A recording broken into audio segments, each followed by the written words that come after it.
Hi viewers, welcome to Politicos news express at prime time. నేను మీ కీర్తన. ఈరోజు ఇప్పటి వరకున్న updates ఏంటో ఈ బులెటిన్లో చూద్దాం.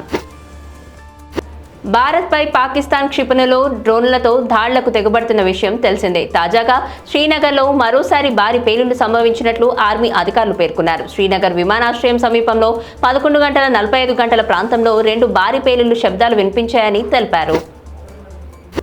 పాక్ దాడులో జమ్మూ కాశ్మీర్లోని శంభు దేవాలయం ధ్వంసమైనట్లు రక్షణ శాఖ ఫోటోలు, వీడియోను విడుదల చేసింది. రాత్రంతా డ్రోన్లతో దాడులు చేస్తూనే ఉందని భారత ఆర్మీ వాటిని సమర్థవంతంగా ఎదుర్కొన్నట్లు పేర్కొంది. దేశ సార్వభౌమత్వాన్ని, సమగ్రతను కాపాడేందుకు సాయుధ బలగాలు కృతనిశ్చయంతో సిద్ధంగా ఉన్నాయని స్పష్టం చేసింది. పాక్ సైన్యం సరిహద్దుల దిశగా కదులుతోందని ఆర్మీ ప్రతినిధి సోఫియా ఖురేషీ పేర్కొన్నారు. భారత్ పాక్ సరిహద్దుల్లో ఘర్షణలపై విదేశాంగ శాఖ మిలిటరీ ప్రెస్ కాన్ఫరెన్స్ నిర్వహించారు. దీనిలో విదేశాంగ శాఖ ప్రతినిధి విక్రమ్ మిస్రీ, సైన్యానికి చెందిన కర్నల్ సోఫియా ఖురేషీ, వాయుసేనకు చెందిన వింగ్ కమాండర్ వ్యోమికా సింగ్ పాల్గొన్నారు. పాకిస్తాన్ కావాలనే భారత్ను రెచ్చగొడుతుందని, యుద్ధానికి పురిగొల్పుతుందని army retired lieutenant general ARK Reddy అన్నారు.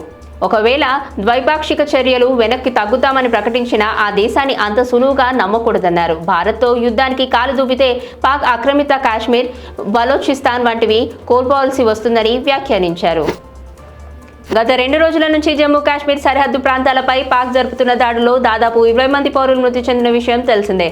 మృతుల కుటుంబాలకు జమ్మూ కాశ్మీర్ ప్రభుత్వం తరఫున ముఖ్యమంత్రి ఒమర్ అబ్దుల్లా నష్టపరిహారం ప్రకటించారు. మృతుల కుటుంబాలకు 10 లక్షల చొప్పున పరిహారం అందిస్తామని తెలిపారు.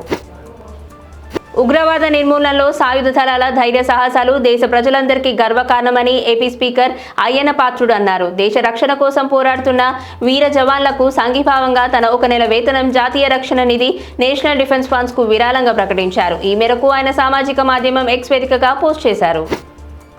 భారత్ పాక్ల మధ్య ఉద్రిక్త పరిస్థితులు నెలకొన్న వేళ ఆపరేషన్ సింధూర్కి సంబంధించి ప్రాంతీయ, జాతీయ మీడియా విస్తృత కవరేజ్ ఇస్తున్న విషయం తెలిసిందే. ఈ క్రమంలో పౌరులను అప్రమత్తం చేసేందుకు వినియోగించే సైరన్లను వార్తా కార్యక్రమంలో ఉపయోగించవద్దని మీడియా ఛానల్స్ కు కేంద్రం సూచించింది. కేవలం మాక్ డ్రిల్ల సమయంలో పౌరులకు అవగాహన కోసం మాత్రమే వినియోగించాలని పేర్కొంటూ అడ్వైజరీ జారీ చేసింది.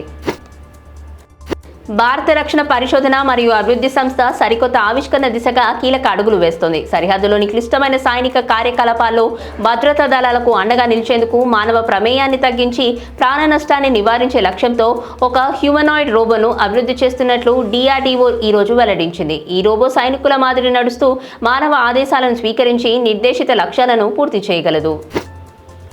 తెలంగాణలో పలు జిల్లాలో 3 రోజులు తేలికపాటి నుంచి మోస్తారు వర్షాలు కురిసే అవకాశం ఉందని హైదరాబాద్ వాతావరణ కేంద్రం ప్రకటించింది. ఈ 3 రోజుల్లో గరిష్ట ఉష్ణోగ్రతలు సాధారణం కంటే 2 నుంచి 3 డిగ్రీలు తక్కువగా నమోదయ్యే అవకాశాలున్నాయని పేర్కొంది. రానున్న 2 రోజులు ఈదురుగాలులతో కూడిన వర్షాలు కురుస్తాయని తెలిపింది. ఈసారి దేశంలోకి నైరుతి రుతుపవనాలు అంచనాల కంటే ముందే ప్రవేశించనున్నాయి. సాధారణంగా జూన్ 1 నాటికి రుతుపవనాలు కేరళలోకి ప్రవేశించడం ద్వారా దేశమంతటా వర్షాలు మొదలవుతాయి. జూలై 8 నాటికి ఇవి దేశమంతా విస్తరిస్తాయని వాతావరణ శాఖ తెలిపింది. ఇవి ఈ బులెటిన్లోని అప్డేట్స్. మరో బులెటిన్లో మళ్ళీ కలుద్దాం. అంతవరకు చూస్తూనే ఉండండి Politicos. This is Keerthana signing off.